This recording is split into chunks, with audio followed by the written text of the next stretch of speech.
네, 우리 기도하심으로 피우다 시작하겠습니다. 네, 하나님 감사합니다. 오늘 또 주말 아침, 이 아침에도 우리를 주의 말씀 앞으로 불러주시니 감사합니다. 오늘도 하나님의 말씀 앞에 우리에게 주시는 이 참된 은혜가 무엇인지 깨닫게 하시고 나사렛으로 가신 예수님의 사명이 무엇인지 알아 우리도 그 사명에 동참하는 오늘 주말이 되게 하여 주시옵소서. 감사합니다. 예수님 이름으로 기도드립니다. 아멘. 네, 제가 며칠 전에 설명해 드렸던 것처럼 이 음향의 문제가 제가 또 그냥 한번 핀에 꼽고 해봤는데 너무 작다는 이야기가 많아서 제가 이것을 최대한 빨리 해결해 보도록 하겠습니다. 그래서 오늘도 이렇게 손으로 조금 들고 할 수밖에 없네요. 손으로 들고 하는 부분에 대해서 여러분 조금 양해해 주시길 부탁드리겠습니다. 오늘 저희가 함께 살펴볼 말씀은 누가복음 4장 16절에서 30절까지 말씀입니다. 누가복음 4장 16절에서 30절까지 말씀. 예수께서 그 잘하신 곳 나사렛에 이르사 안식일에 늘 하시던 대로 회당에 들어가서 성경을 읽으시려고 서심해 선지자 이사야의 글을 들이거늘 책을 펴서 이렇게 기록된 데를 찾으시니 곧 주의 성령이 내가 임하셨으니 이는 가난한 자에게 복음을 전하게 하시려고 내게 기름을 부으시고 나를 보내사 포로된 자에게 자유를 눈먼 자에게 다시 보게 함을 전파하며 눌린 자를 자롭게 하고 주의 은혜의 해를 전파하게 하려 하심이라 하였더라. 책을 덮어 그 맡은 자에게 주시고 앉으시니 회당에 있는 자들이 다 주목하여 보더라. 이에 예수께서 그들에게 말씀하시되 이 글이 오늘 너희 귀에 응하였느니라 하시니 그들이 다 그를 증언하고 그 입으로 나오는 바 은혜로운 말을 놀랍게 여겨 이르되 이 사람이 요셉의 아들이 아니냐. 예수께서 그들에게 이르시되 너희가 반드시 의사야 너 자신을 고치라 하는 속담을 인용하여 내게 말하기를 우리가 들은 바 가버나움에서 행한 일을 내 고향 여기서도 행하라 하리라. 또 이르시되 내가 진실로 너희에게 이르노니 선지자가 고향에서는 환영을 받는 자가 없느니라. 내가 참으로 너희에게 이르노니 엘리야 시대에 하늘이 3년 6개월간 닫히어 온 땅에 큰 흉년이 들었을 때 이스라엘에 많은 과부가 있었을 때 엘리야가 그중 한 사람에게도 보내심을 받지 않고 오직 시돈 땅에 있는 사렙다 한 과부에게 뿐이었으며 또 선지자 엘리사 때 이스라엘에 많은 나병 환자가 있었을 때 그중 한 사람도 깨끗함을 얻지 못하고 오직 수리아 사람 나아만 뿐이었느니라. 회당에 있는 자들이 이것을 듣고 다 크게 화가 나서 일어나 동네 밖으로 쫓아내어 그 동네가 건설된 산 낭떠러지까지 끌고 가서 밀쳐 떨어뜨리고자 하되 예수께서 그들 가운데로 지나가시니라. 아멘. 오늘 본문은 이제 사단의 시험을 받으시고 본격적으로 사역을 시작하시는 그 예수님의 사역을 소개하고 있는데요. 이제 우리가 예수님의 공생의 기간의 3분의 1을 그 다 갈릴리 지역에서 보내셨기 때문에 갈릴리 지역 중심 사역으로 사역하신 것을 그래서 갈릴리 사역, 갈릴리 선교라고 불립니다. 그리고 이 갈릴리 사역은 총 3차에 걸쳐 이루어졌고 오늘은 그 초기 1차 갈릴리 사역 때 일어난 일을 소개하고 있습니다. 우리 16절 한번 읽어보겠습니다. 예수께서 그 자라나신 곳 나사렛에 이르사 안식일에 늘 하시던 대로 회당에 들어가서 성경을 읽으려고 서심해 이렇게 시작됩니다. 그러니까 지금 예수님께서 오늘 본문에서 소개하는 일은 예수님께서 그 자라나신 곳 나사렛에 이르러 말씀을 가르치셨지만 고향 사람들에게 배척받으신 사건 그것을 오늘 본문에 소개하고 있거든요. 예수님께서 고향인 나사렛에 방문하시고 나사렛 사람들에게 배척받으신 사건의 경우 지금 이 비슷한 유사한 내용이 마태복음과 마가복음에도 등장합니다. 그러나 이제 마태와 마가의 경우에 나사렛 방문이 예수님의 공생의 기간 중 약 2년이 경과된 시점에 일어난 일이었기 때문에 이것은 2차 갈릴리 사역 기간에 이루어졌던 사건이고 오늘 본문은 초기 1차 기간에 일어났던 사건이라서 마태, 마가에 기록된 나사렛에서 배척받으신 사건과 오늘 본문에서 나사렛에서 배척받으신 사건은 같은 사건이라고 보기 어렵습니다.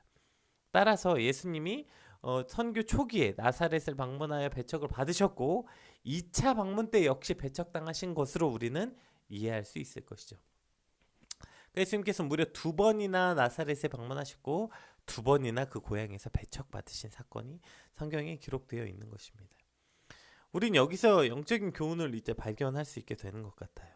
그러니까 우리가 사실 복음을 전하는 일, 이것이 나를 잘 알까 가까운 사람들에게 복음을 전하는 일이 참 어려운 것인 것은 확실한 것 같아요. 차라리 어디 단기 선교나 아니 교회에서 뭐 국내 선교지 생판 모르는 어디 가서 복음을 전하는 건 그래도 좀 덜 창피하죠. 왜냐하면 뭐 그 사람들이 나를 잘 모르니까. 예, 그러니까 뭐 거리낌도 없고 사실 뭐 그 사람들이 내가 뭐 복음을 전해서 거절했다고 해도 다시 볼 일이 없으니까 뭐 담대해지고 그러다 보니까 뭐 그 사람들이 날 잘 몰라서 그 사람이 뭐 거절한다 해도 그 거절감이 그렇게 크지 않아요. 문제는 가까운 사람들에게 복음을 전하는 일은 이 두 가지 모두 굉장히 크죠. 그러니까 첫 번째, 그 사람이 날 잘 모르니까 전하는 일이 부담이 없지만 거꾸로 가까운 사람에게는 그 사람들이 나를 잘 알기 때문에 전하는 일이 매우 부담된다는 거예요.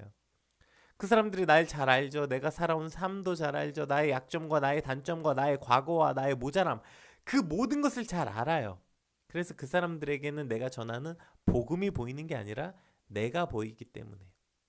그래서 복음을 전하는 일이 참 쉽지 않고 부담되는 건 확실합니다. 그렇다고 또 그 사람들이 내가 그 복음 때문에 얼마나 치열하게 살았는지, 그나마 복음 때문에 내가 이만큼 사람다워졌는지 또 거기까지는 깊이는 몰라. 예. 그냥 그 정도까지는 잘 모르고 나의 외형과 결과만 알아요.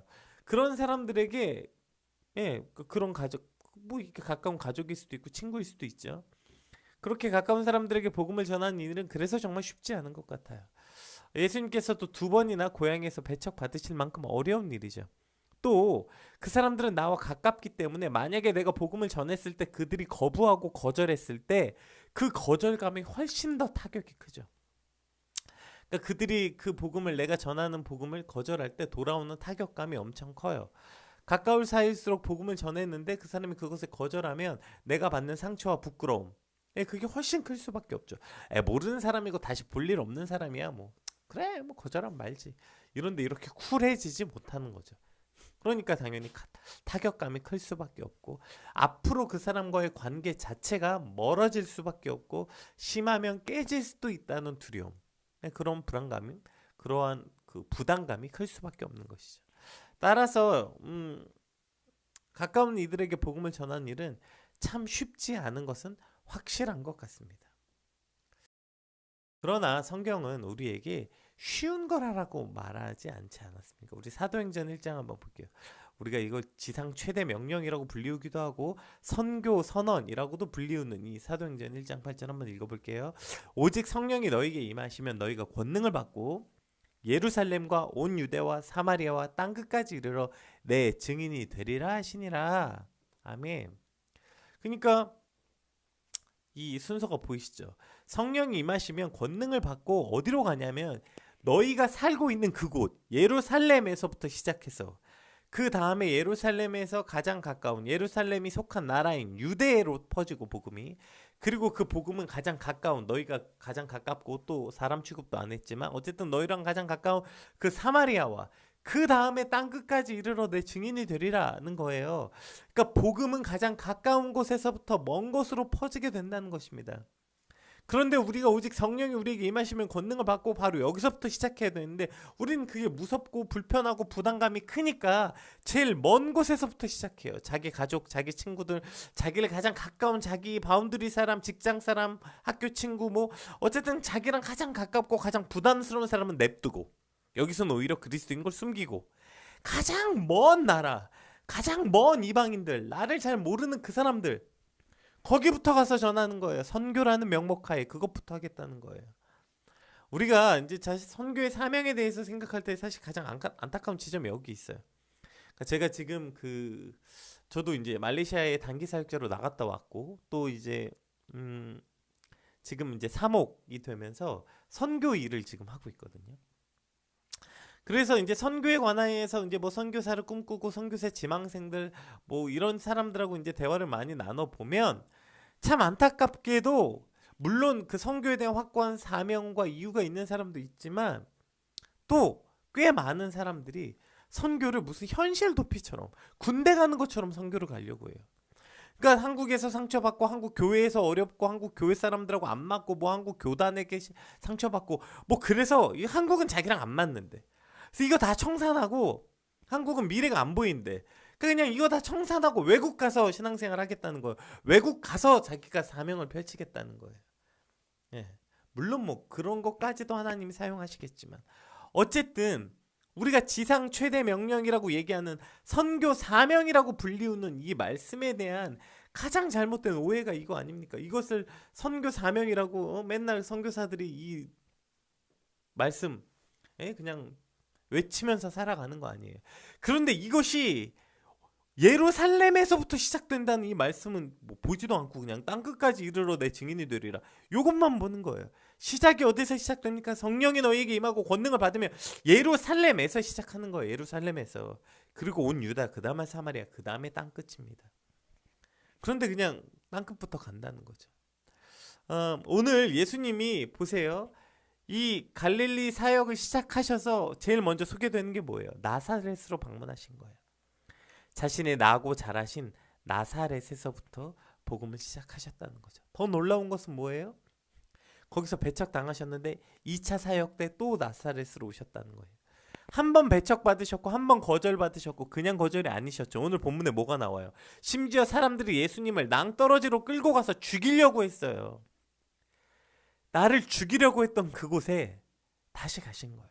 배척받을 거 알지만 심지어 그 사람들이 예수님을 죽이려고까지 했지만 그러나 예수님은 포기하지 않고 다시 그곳으로 가시는 거예요. 왜요?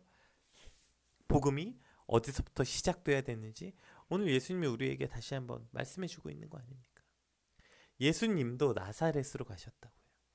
자신이 나고 자란 그곳이 어려운 거 뻔히 아셨어요. 그곳에서 복음 전하는 일이 쉽지 않고 부담되고 어려운 일인 거 뻔히 알았고 심지어 거기 사람들이 오늘 예수님을 죽이려고 하셨는데 또 간 거예요. 또.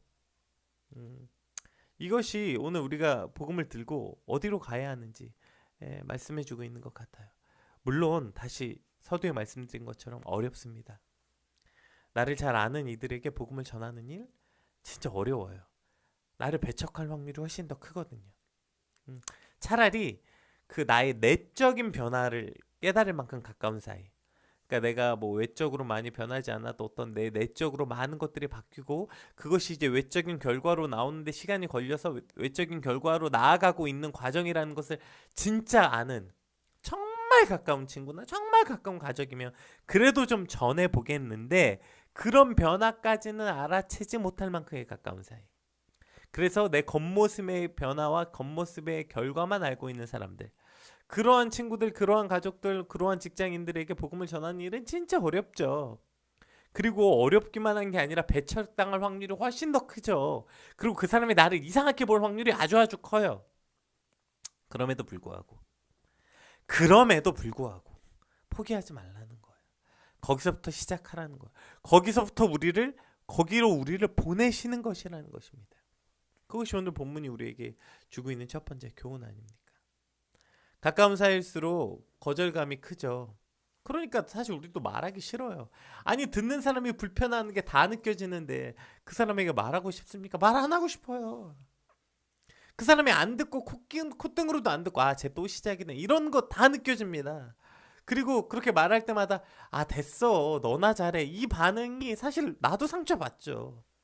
하기 싫어요 진짜. 어떨 땐 진짜 그만하고 싶어. 나도 내가 내 시간 쓰고 내 돈 쓰고 투자해서 내가 왜 저런 취급 받아야 되지? 진짜 지겹고 안 하고 싶어요. 그러나 오늘 말씀은 그럼에도 불구하고 다시 하라는 거예요. 그곳으로 오늘 저와 여러분을 보내신다는 사실을 우리는 반드시 잊지 말아야 합니다. 심지어 자기 자신을 죽이려고 한 사람에게 또 나아가 복음을 전하셨던 예수님도 하셨는데요. 그러니 예수님이 우리에게 본인이 그렇게 하셨기 때문에 오늘 우리에게 이렇게 명령하신 거 아닐까요? 예루살렘부터 가라. 예루살렘과 온 유대와 사마리아로 가라고 명령하신 게 아니겠습니까? 여러분 오늘 땅끝이 아니라 나사렛으로 나아갑시다. 나의 고향, 나의 가족, 나의 친구, 내가 이제 계속 얼굴 보고 살아야 되는 그 사람들. 그곳에서부터 복음이 전파되길 소망하고 부담스럽고 어렵고 불편하지만 그럼에도 불구하고 예수님의 행하심을 따라 살아가는 이들로서 그곳으로 나아가는 저와 여러분이 되시길 주님의 이름으로 축복합니다. 우리 17절 한번 같이 읽어볼게요. 선지자 이사야의 글을 들이거늘 책을 펴서 이렇게 기록된 데를 찾으시니 곧 이제 뒤에 말씀 보기 전에요. 이제 회당에 나아가셨어요. 예수님께서 이제 회당에 나가서 회당에 정해진 형식이 있었어요. 우리가 지금 예배 형식이 있잖아요. 좀 임내송 부르고 뭐 어쩌고 저쩌고 하는 그 형식처럼 당시에도 이제 회당의 형식이 있었어요. 형식에 따라 준비된 두루마리를 받아서 그걸 이제 읽고 그걸 읽은 사람이 이제 그 말씀을 가르치는 어떠한 그런 이제 관례에 따라 그 형식에 따라 이제 읽는 겁니다. 근데 딱 받았는데 그게 이사야의 글을 그러니까 딱 예수님이 이사야의 글을 찾으신 게 아니에요. 예수님이 갔는데 그 예수님에게 이제 이사야의 글을 준 거죠. 그 두루마리를 준 거예요. 그래서 두루마리를 펼치셔서 이사야의 글을 읽었는데 메시아에 관한 글이 딱 나온 거예요. 네, 이것이 바로 오늘 하나님의 인도하심이었죠. 18절 19절 한번 읽어봅시다.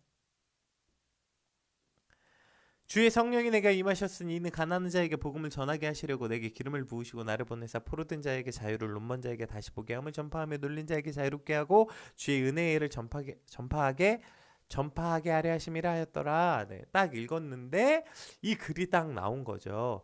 그러니까 예수님의 핵심 사역. 제가 이제 누가복음 처음 설명할 때 누가복음에서 강조한 몇 가지 강조점이 있다고 했죠. 인자에 관한 것, 그리고 소외된 이들을 향한 예수님의 관심. 그 시선, 예수님의 시선이 가난하고 힘없고 어렵고 여자, 고아, 어린아이 여기에 관심을 가지셨던 예수님의 그 사역의 초점이 누가복음에 기록되어 있다고 말씀드렸었죠. 오늘도 예수님의 사역을 지금 이 가난한 이들, 소외되고 포로된 자, 눈먼 자, 이 어려운 이들, 그들에게 자유롭게 하고 은혜를 전파하려는 것, 이것이 바로 복음, 예수님의 핵심 사역이라고 소개하고 있습니다. 자, 그리고 이제 그걸 가르치시고 이제 20절, 21절 한번 읽어볼게요. 책을 덮어 그 맡은 자에게 주시고 앉으시니 회당에 있는 자들이 다 주목하여 보더라. 이에 예수께서 그들에게 말씀하시되 이 글이 오늘 너희의 귀에 응하였느니라 하시니, 자, 이 글이 응하였다. 이미 예수님께서 오셨기 때문에 이 예언이 성취됐다 이거예요. 예수님이 오셨으니까요. 자, 그런데 보세요. 이제 그 두루마리를 든 자가 말씀을 봉독하고 그 말씀을 풀어 가르치는 일을 했는데, 생각해 보세요. 성경은 성령의 감동으로 쓰여진 하나님의 말씀이잖아요. 예? 성경이 하나님의 말씀이라고. 예수님은 누구예요? 그 말씀이 육신이 되어 오신 분이 예수님이에요. 아니, 그러니 그 말씀을 기록하신 말씀 자체이신 그분이 말씀을 가르쳤으니 이게 얼마나 놀랍겠어요. 그 어떠한 대단한 랍비나 선지자들의 말씀을 가르쳤자 한들 말씀 그 자체이신 그분이 말씀을 풀어 해석하시는데 예수님보다 그 말씀을 잘 가르칠 수 있는 사람이 어디 있겠어요.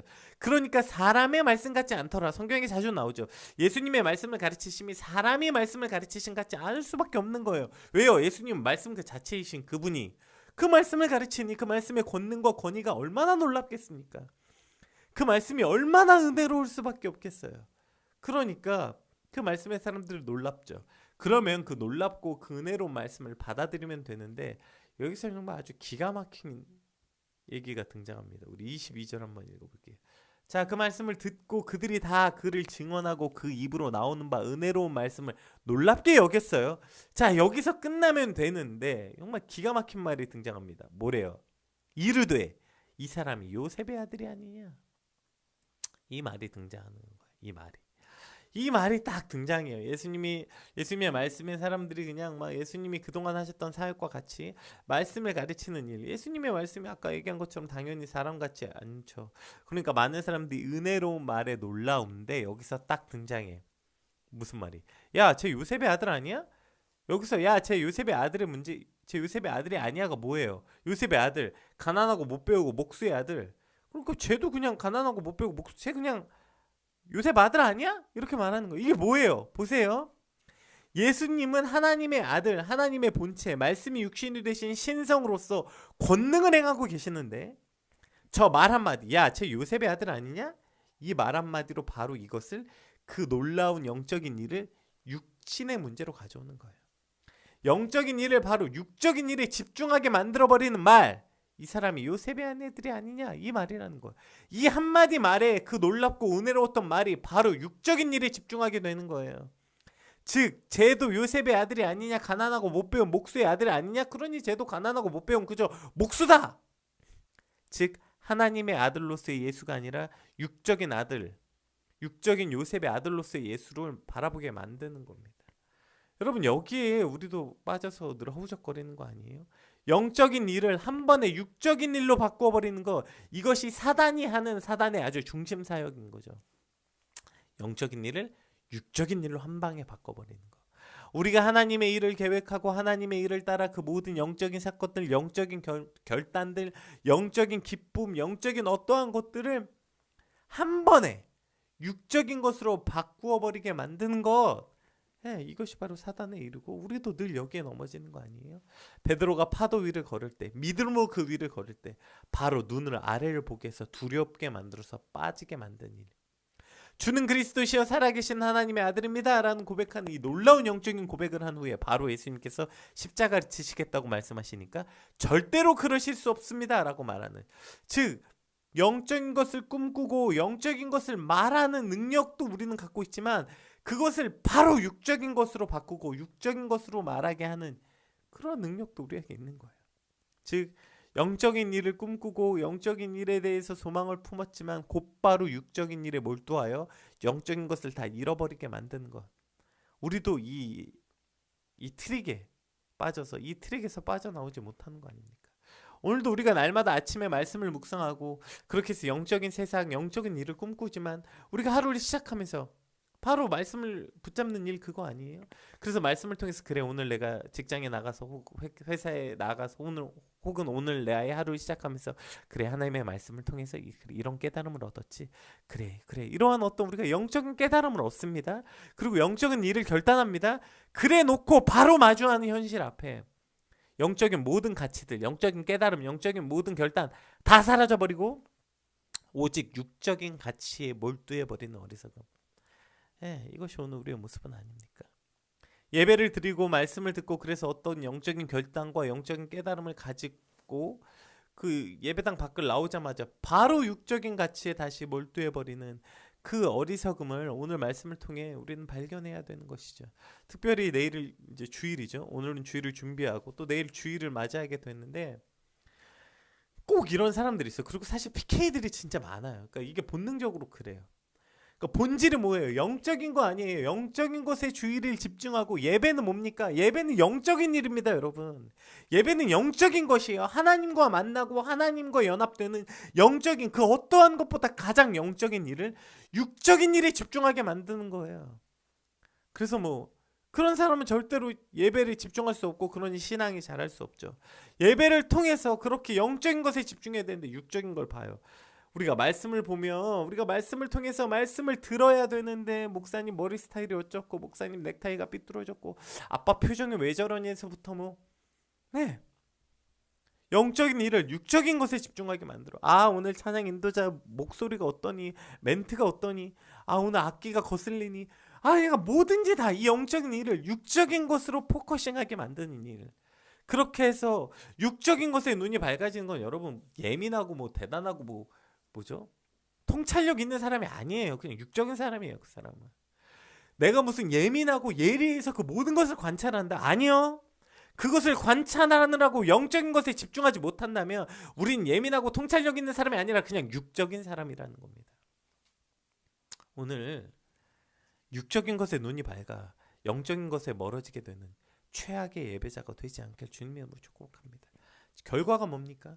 그렇게 육적인 것에 밝아지니 어떻게 됐어요? 끔찍한 일이 일어납니다. 28절 그냥 우리 27절부터 시간 관계상 28절부터 끝까지만 읽어볼게요. 회당에 있는 자들이 이것을 듣고 다 크게 화가 나서 일어나 동네 밖으로 쫓아내요. 그 동네가 건설된 상 낭떠러지까지 끌고 가서 밀쳐 떨어뜨리고자 하되 예수께서 그들 가운데로 지나가시니라. 결론은 뭡니까? 우리가 읽진 않았지만 예수님께서 이제 엘리야와 엘리사의 선지자의 예를 들어 그러니까 그 말씀을 듣지 않고 오히려 그저 기적만을 바라고 그런 이들은 절대 그 기적을 체험하지 못한다. 너희가 그 말씀을 그대로 받아들이지 않는 자들은 체험하지 못한다. 예, 이런 말을 하니까 그들이 그 말씀을 듣고 아 우리가 이랬구나, 우리가 영적인 일을 육적인 일로 바꾸어 생각했구나 깨달아 회개하는 게 아니라, 회개하고 돌이키는 게 아니라 그들 결론은 뭐예요? 예수를 죽이는 것으로 결론 내요.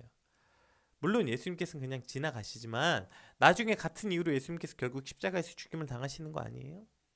결국 육적인 것에 지배되면요, 돌이키고 회개하는 일이 아니라 그냥 예수님을 죽이는 것으로 결론 내는 거예요. 그게 편하거든요. 여러분, 오늘 우리의 결론은 무엇입니까? 오늘 우리도 영적인 것과 육적인 것 사이에 있는 거 아니에요? 영적인 것을 우리도 육적인 것으로 매일매일 바꾸며 살아가지 않습니까? 그렇게 영적인 것과 육적인 것 사이에서 갈등하며 살아가는 우리의 결론은 무엇입니까? 그렇게 갈등하지만 결국 늘 영적인 것을 접했을 때 우리가 회개하고 예수님께로 나아가는 삶을 선택해야 되는데, 문제는 뭐예요? 갈등하는 게 힘들거든. 그러니까 그냥 내 안에 예수님을 죽이는 것으로 결론 내는 거예요. 아유, 그냥 예수님을 잊어버리는 것, 예수님을 지우는 것, 내 삶에서 그냥 예수의 흔적을 지워버리는 것으로 결론 내는 것, 이것이 바로 예수님을 죽이는 거 아닙니까? 우리의 결론이 예수님을 잊고 지우는 것으로 결론 내지 않길 간절히 소망합니다. 내가 영적인 말씀 앞에 우리가 어찌할꼬 마음을 찢고 회개하는 자리, 그 자리가 바로 저와 여러분의 자리가 되기를 소망합니다.